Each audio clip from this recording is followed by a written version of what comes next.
Some of you were there at the Lancaster University core event where we went through looking at commercial engagement. We actually mentioned it the time before when we were at the Walton Centre, I think.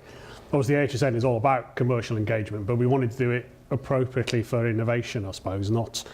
I think one of the worries was getting salespeople involved as opposed to actually looking at some proper innovation. So we ran an appreciative inquiry.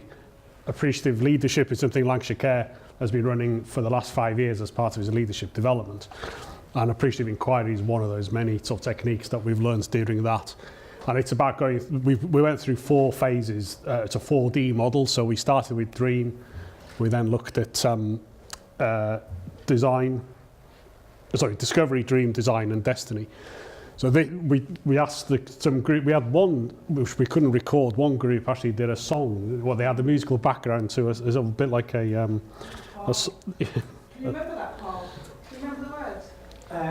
The music. I think we pirated a number of songs. Yeah, it was an innovative use of multimedia, I felt. It worked well. Yeah, it was just... So unfortunately, we didn't capture that. So what we have at 2 pictures, we just asked them to talk about what would good innovation engagement with commercial organisations look like. So I'll just move that one out of the way.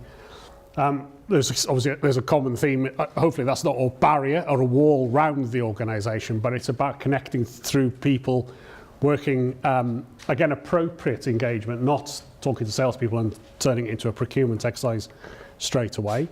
It was bringing in service users as well into that space, because I felt, and I think we agreed, that commercial engagement, one thing they're missing, commercial companies, tends to be service users and clinical knowledge. And one thing we've got in spades in the NHS is service users and clinical experience.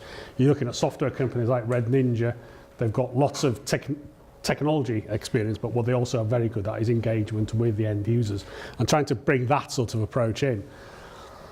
So I've distilled down, as we went through the design phase, I took lots of notes really, but I've distilled those down into a series of do's and don'ts. And again, this is just the starter for 10. I'm not going to go through all of them, but I'll pick some of the highlights.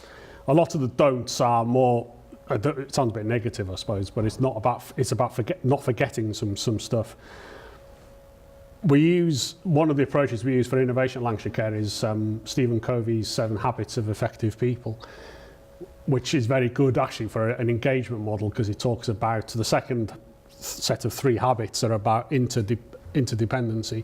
So it's about clear visions of where you're going and ending up with synergy.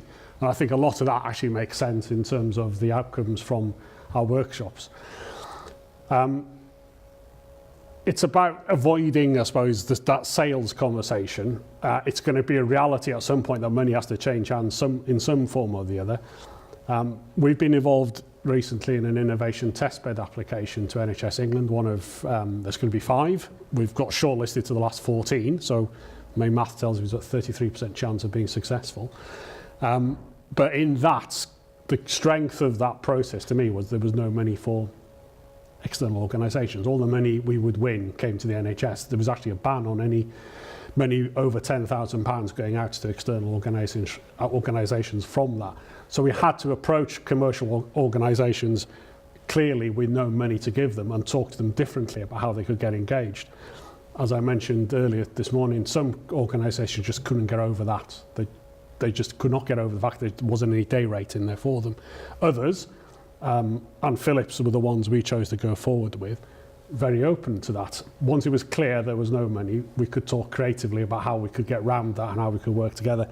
So as well as applying for 2 million for the testbed from NHS England, we've got £750,000, £750,000 of commitment from the companies, Philips being the lead, but there are 30 other innovation companies in there as well. So we got that through agreeing at the outcomes from the start. We had to get NHS England involved in committing to some form of commissioning framework at the end that would help Philips recover some of their costs. So when we're talking to commercial companies, I don't know if there's anything in there that stands out as being challenging or controversial, but I think most of those make sense. because I've been spent, 25 years trying to sell into the NHS, when I started working for an NHS trust, one of the first places I went to talk to was procurement, because I was wondering just how scary are those people, having spent years trying to, not necessarily bypass them, but get through them, if you like, to clinicians. When you sit down with your procurement team, and if you haven't done so, it's a great opportunity. They're actually on side that ours, Stephen McGarry, works with AHSN anyway on innovation and procurement. But I would involve them early enough in the conversation. So innovation isn't about, it's about maybe bending rules, maybe even breaking one or two, but it's definitely not about circumventing procurement processes, because those are statutory and yeah, there are laws there. So we need to include those guys. They can be a bit seen as a barrier, but I'm convinced, based on our finance guys and our procurement guys at Lancashire Care, that get them on side and they'll work with you. I go on about intellectual property a lot as well, but commercial companies are all about IP in the end, so we need to be clear on what we're giving, what they're giving, and who owns what at the end. Look at termination. I'm not sure if I mentioned that, but if you have a contract in place for some work with a commercial organisation, consider what happens when that finishes. Either naturally comes to an end, or there's some issues that stop that agreement in place. What happens to IP at that point? And on the don't side, what I found when I started at Lancashire Care, it wasn't as busy as I thought it would be with commercial organisations trying to get hold of me. Part of that was probably because there wasn't a role of innovation before, but also I think a lot of that was due to the fact they've been trying and not actually getting anywhere, so they've just given up. So some can be quite nervous of working with the NHS. They can see us, the NHS can be big when it needs to be small and small when it needs to be big. And a lot of organisations think of the NHS, not necessarily the trust or organisation they're talking to. So some of it is about assuring them that they can talk to the right people quickly. There's a cost to selling to the NHS, which I know of old. Just the time it takes sometimes to get the cost of filling in large-scale tenders. We can't ignore those. That's a commitment from that commercial organisation. So if we can be creative in talking to them about minimising those costs, I think they'd be happy to work with us. There's a cost on us as well of not doing anything. Of doing nothing. We can let things stand as they are, the current frameworks, the current agreements in place, but if we don't challenge those, I think slowly but surely we start slipping backwards. On the other hand, there are salespeople out there and they can seem very convincing to a lot of people. So it's about taking these things with a pinch of salt sometimes, I think. But the best way around all this is ongoing communication, using the same language, understanding when we say research what that means and making it clear to them. Glyn, just on that, Yeah. in terms of the high level do's, actually what you're looking for is a partner, not a supplier.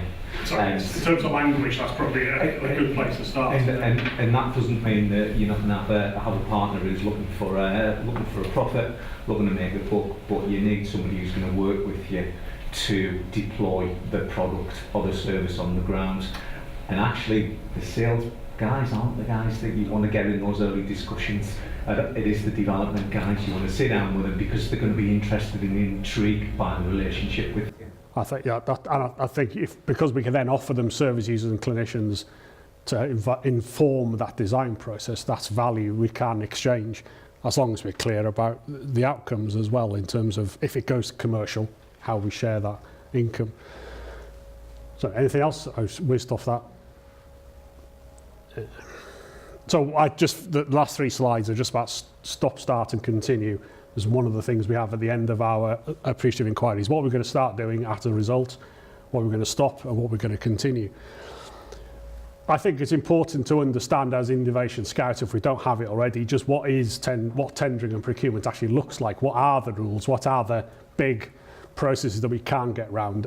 If you've heard of European OJEC, OGU tendering, but do you actually understand what the thresholds are?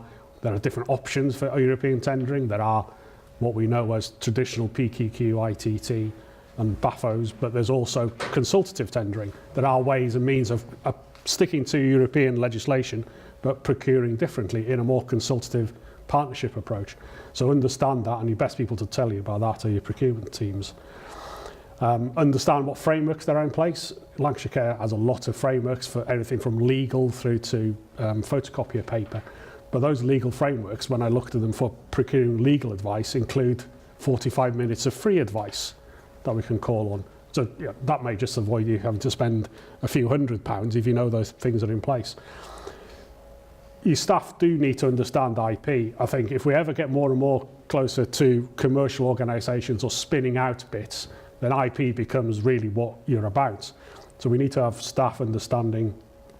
And I've got some slides I'm happy to share about IP, the different types, what it means, and some case studies we developed with DAC Beechcroft on typical situations in trusts where people have been working on stuff in their own time and who owns the IP there, or we've been working with a researcher from Lancaster who owns the IP there. So we can share all that if that helps you. Yeah, and well, just understanding those main, the main offices of state within your trust, you know, from information governance through to IT, research, all those guys will have an influence on how you work with commercial. So have a chat with them and understand that. I'm keen to develop a set of service level agreements, just commit, because those commercial organisations are nervous of working with the NHS. If we can say to them, come and talk to us, this is the likely path we'll take you through. Within 2 weeks, we will get you in front of the research director. Within 4 weeks, we will have got you an idea of the ethics, if there is an ethics question, or permission, if there's a permission question, so that they can see things moving, they get a timeline, and they know where they're going to be. It's that bit where we disappear off and 3 months later they might hear from us that can put a lot of them off. Yeah. So I would stop worrying about working with them, embrace them as an opportunity, get those basics in place.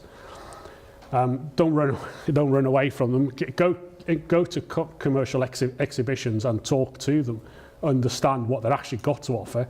Understand there are competing organisations out there. I think I had that on the don't bit. Don't forget, if you're talking to one, they'll tell you they've got the best things in sliced bread, but there are competitors, and I don't want to start playing one off against the other as such, but understand the strengths and weaknesses of each offer, and stop giving away IP. Don't email slides out to people without thinking about what the content is you're giving away and how we can protect it. And the continue bit is, all I can think of is carry on working with the AHSN to attract commercial organisations. If we could be clearer in asking for specific commercial organisations, the AHSN will help us find them for us, and keep on looking locally. I had great difficulty in Lancashire finding a list of healthcare companies working in Lancashire. Lancashire County Council and the Boost programme, if you know that, health wasn't one of their priority areas, so they also did not have a database. The AHSN is, been developing it, is probably there now. But unless you know who there is on your patch, and those guys will be cheaper to work with because they're on their patch, it contributes to your social value piece about investing back in your local infrastructure. So get to know who those are and continue talking to them. Well, that's all I wanted to feedback on, really. Those who were there last time in that very long inquiry, was there